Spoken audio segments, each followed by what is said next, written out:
Hello again, I'm Anderson. I invest for myself, focused on buy and hold Brazilian and Latin American stocks. This channel is where I share my thinking, my portfolio, and my ideas. I invest in hot Brazilian stocks from a very hot place because I live in Rio de Janeiro. But today, the analysis will be from a cold place because it's 7 degrees here in south of Brazil, where I am today.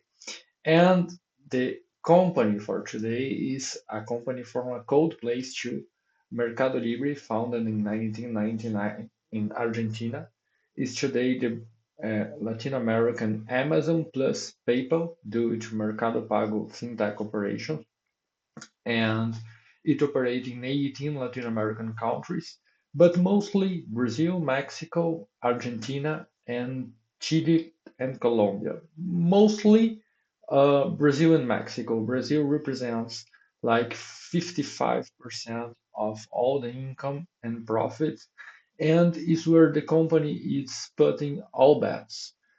So the first to analyze on this company is following our roles. Uh, do I understand how the company makes money? Well, the company have a small take rate, like 18, 20% in all operations in the marketplace.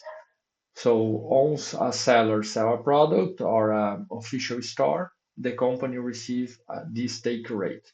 In addition, in fulfillment operations, they have fulfillment like Amazon. The company has a, the stake rate plus a smaller one. So, in fact, the company is intermediate the operations and have the stake rates.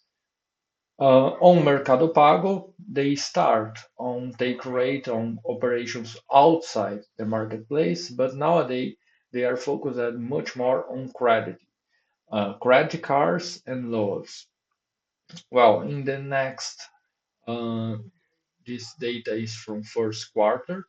The company is growing impressively from since 2020s, like 30-40% yearly. And this quarter, they have a strong growth and income, but a decrease, one of the first decrease on margins and in net income. That's something that the analysts became more skeptical in the stock. Well, so do I understand how the company makes money? Yes, they have the take rate on operations. Will people be using this product in the next 20 years? Surely. Latin American has low penetration e-commerce when we compare with US and Europe, but extremely low if we compare with developing markets in Asia, especially China. So probably e-commerce in Latin America will grow in the next 5, 10 years in a secular basis. And Mercado Libre is the company that is best positioned to capture this growth. Does the company have a durable competitive advantage? Well, this is very interesting. The company is growing a very strong competitive advantage, improving the delivering network. So the same day and next day deliveries are very, very important to build this competitive advantage. And in this quarter specifically, the net income had a headwind, especially because the free shipping price decreased in Brazil, like is like 19 reais. It means $3, $4. Imagine that a country Brazilian territory is larger than U.S. continuous territory without Alaska. So in a so large territory has free shipping with $3 or $4. It's very, very difficult, but it's part of the strategy to build this long-term competitive advantage. Is here where analysts have uh, most concerns. The point is that it's very difficult to say that in 5 or 10 years, this network, the Mercado Libre idea is once we decrease the price, we increase the volume of the volume of the purchase, which is right, and became more difficult to a competitor replicate because they will have no scale. Right. But what we see on internet in general that is that all these competitive advantage that appear to be so strong are in fact very volatile. So maybe Mercado Libre is spending a lot to build something that in 3 years or 5 years will have no importance. So that is a concern. But anyway, by all metrics, for example, number of items sold per unique buyer, that we have a small decrease here, but it's a decrease with new cohorts, new buyers and new cohorts of buyers that spend much less, buy much less, and even with this new cohort, we have in long term acceleration of eating sold per unique active user, active buyer. So the strategy appear to be giving results on the top line, so in growth, but it's still not um, on bottom line. Anyway, thing that is important to say, to mention as part of the company is that once they have more orders, each order, each delivery became more cheaper. So it became cheaper. So interesting that even the free shipping has a decrease on price of the unit economics of each delivery. There is a logic. We can say the company has a strong competitive advantage to profit from the growth from e-commerce in the next 10, 20 years. Is the company recession proof? Yes, because as the e-commerce will grow strongly in the next decade, even in a recession, the e-commerce will grow. Is their confidence in the manage strong confidence? Maybe the execution in Mercado Libre is the best part of the story. Has the company been listed on the stock exchange for more than 5 years? Yes, Mercado Libre is listed on early 2000 on Nasdaq. Has the company show revenue growth over the last 5 years? Yes, strong revenue growth, like 30, 40% yearly. Has the company show earnings growth? Yes. Is the price earnings ratio low? Well, until question 8, we could say that Mercado Libre is by far one of the best companies in Latin America. There is no doubt about it.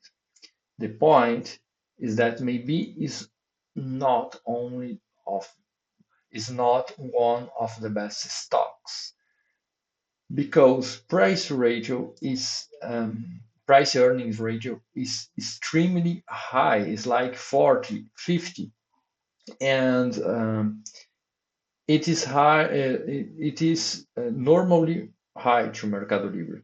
So price earnings ratio is low. No, but normally, historically, this price ratio was high.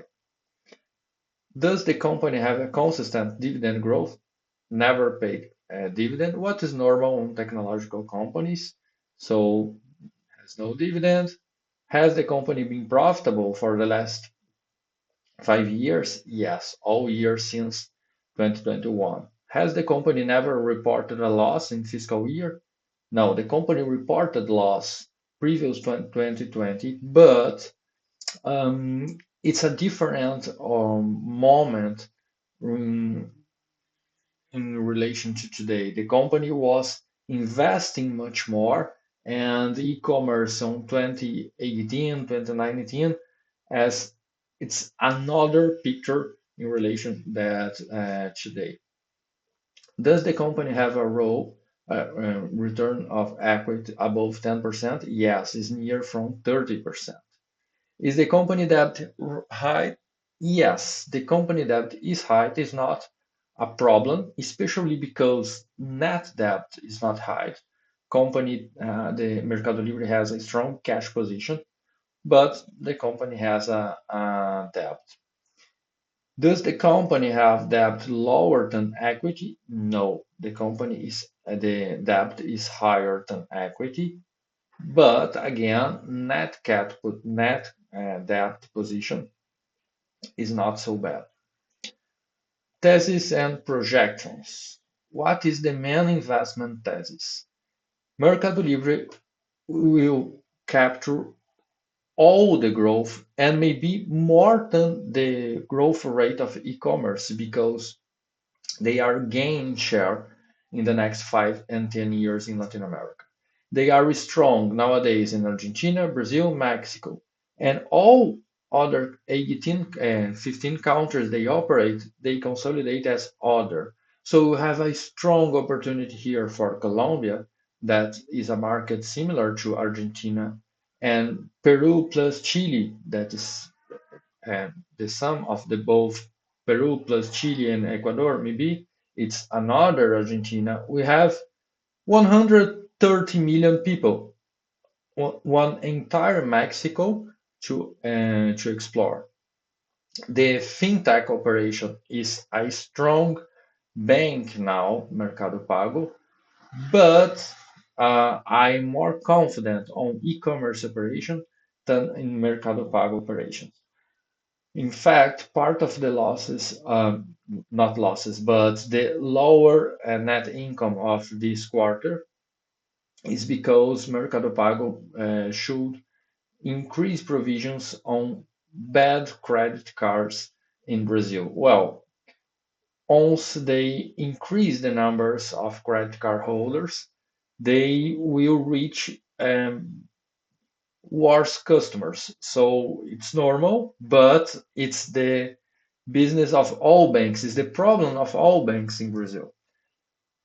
I think that in finance, they will, they are in a market much more competitive than e-commerce, and with the companies that are already established, mainly Itaú Bank, for example, Brazil Bank, Bradesco, are very strong.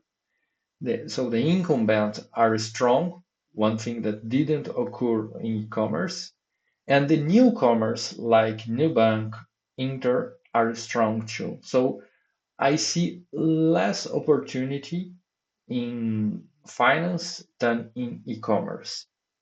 About it, interesting that in Q1, the HSBC analyst asked on the webcast, Mercado Libre webcast about provisions on Mercado Pago. And the irony is that HSBC operating Brazil during 20 or 30 years and sold their operation to Bradesco Bank. So to operate finance in Brazil is very difficult. It's a very competitive market. I don't see so strong position on this side, but e-commerce by far. And include, we could see there are some discussions about it in the market, but not publicly in the company. Maybe operations from the Latin people that live in the US. So here we have another Brazil, an entire economy the size of Brazil, only with the Latins in the US. Um, the perspective are amazing. The problem is that all these things are already priced on a price earnings ratio of 40, 50. What they what is expected for the company over the next 2 and 5 years? Yes, the same. We already discussed it. What the main risks and challenges? Great. Part of the idea of competitive advantage on digital world came from in theoretical side, in economic theoretical side, from a paper, uh, The Economic of Superstars, and 1981. And the idea that once is established a network effect, all operations migrate for that company. So uh, imagine, for example, PayPal. Once everyone uses PayPal, there is no reason why a new customers select other company because everyone must use the same infrastructure. It occurs, this network effect occurs on e-commerce. So the buyer go where the seller already is, and the seller list the product where buyers are. Okay, but uh, the friction, the locking power are much lower. So the same seller could, with one or two clicks, well, it's a little bit more difficult, but anyway, it's not difficult to migrate or to replicate the list from Mercado Libre to Amazon to Shopee, that is SIA operations in Brazil, or to a Brazilian marketplace like Magalu. So all these competitive advantage they are building are real and strong, but not with a so huge, powerful lock-in that create a barrier to new competitors. And new competitors are appear every year in Brazilian e-commerce. We have AliExpress that came, gain a share, and uh, after almost disappear in local operations in Brazil. Now, after we have Shopee that nowadays has 18% of market share, very strong with a lot of uh, distribution centers. 95% of all operations in Brazil are Brazilian sellers, so it's not a cross-border commerce. Amazon is present in Brazil since 20 years, probably, with books, 10, 15 years with marketplace, dozens of distribution centers and growing. So the risks are increase in competition and in both sides, e-commerce and finance, and in a situation that all the competitive advantage that company is now paying to create with lower free shipping, for example, with lower price free shipping, um, could not sustain the could not be sustained. So I think that the risk is competitors, by far competitors. There is no, I don't see macroeconomic risk because e-commerce will grow in the main markets um, by a secular trend. I don't see technological disruption risk. I think that Mercado Libre is well positioned to capture AI gains, for example. But the competitor risk is very, very strong, especially to a stock that is already being traded at 40. That's the problem. The company will succeed, I have no doubt, but at this price, they must succeed and create several surprises to the market. And possible, difficult, but possible, possible, but difficult. Anyway, it's fair to say that the execution is very good and a good company at a bad price maybe is better than a bad company in a good price. Well, everyone, each one must judge by uh, by the by their own perspective. From my perspective, I prefer companies that are good and lower price earning. To finish, the numbers of Q1. So you are seeing that by the first time, no, it's not the first time in the last years, the Q1 is lower than Q4, but year over year, it's 40% growth. So very strong. The fintech operations Mercado Pago is growing too. And in the end, we see a compression on net margin, net income and margin. So from 8.3% on Q1 2025 to 4.7%. It occurs especially by free shipping and provisions on credit on Mercado Pago. So here we have the operations income for discriminated by country. So Brazil represents $4.7 billion from a total of $8.8 billion. So it means 55, 60%. In second, Mexico, $2 billion. I think that here in Brazil, I work on e-commerce in Brazil, so we are seeing a strong competitive environment. Mexico, Mercado Libre competes strongly with Amazon.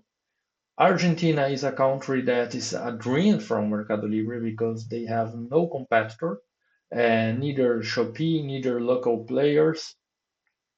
And others, note like others are small, but inside these others, $400 million revenue. Inside, we have Colombia, that is a size, uh, only Colombia has this, could have the same size in the future, or almost the same, than Argentina. Here we have Colombia, Chile, Peru. Now they resume operations in Venezuela. So we have several medium and small countries that could be a new Mexico with 2 billions or $2 billion or more. So it's potential for the company, undoubtedly. Even undoubtedly being a potential, being a strong company, the price rate, price earnings, it's in 40. So here we have the first quarter results. So the income grew very strongly, as we already saw, but in the end, the net income decreased. Well, my personal opinion, and this is not advice, is that Mercado Libre is an amazing company, maybe one of the best Latin American companies for the future, but maybe it's not a good company to invest for today only by the price, not by the company. Well, I hope you enjoyed this analysis. Its analysis are for my own, for personal use, and is not advice. Thank you.